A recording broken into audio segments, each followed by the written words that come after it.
Welcome to the Startup Grind. I've been talking to companies down in the Bay Area, back east, all of their new thought and technology going into this space. It's really amazing.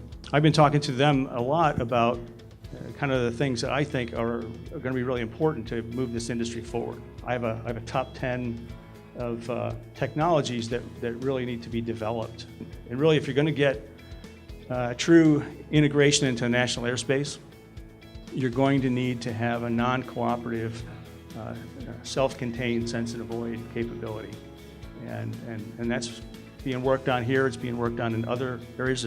It's not an easy problem, but it's one that is extremely important. But there's a ton of those technologies, a lot of other folks working on different business areas where I think that we've heard about precision ag, and shout out to Adavso. I was on a conference call today with a bunch of Senate staffers and the FAA, and they got a shout out from the FAA as being one of the first precision ag recipients of a 333 exemption, which allows them to fly commercially. And so there's a lot going on.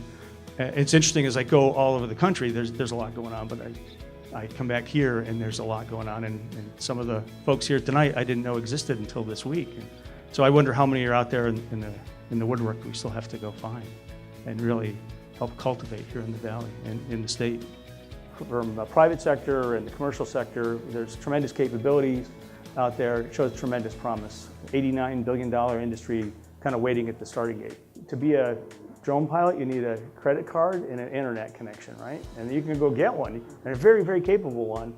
And that's caused some concern. So even if you're not using it commercially, it's a potential hazard. The legal issues here have really been around safety, first and foremost.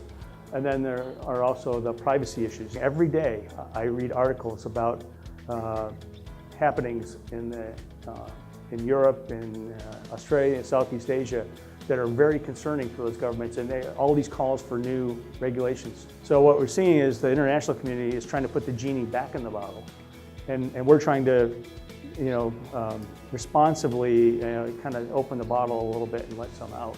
So those are the kind of issues, and a lot of us who deal in this area, because folks are new to it, they don't understand some of the responsibility they have.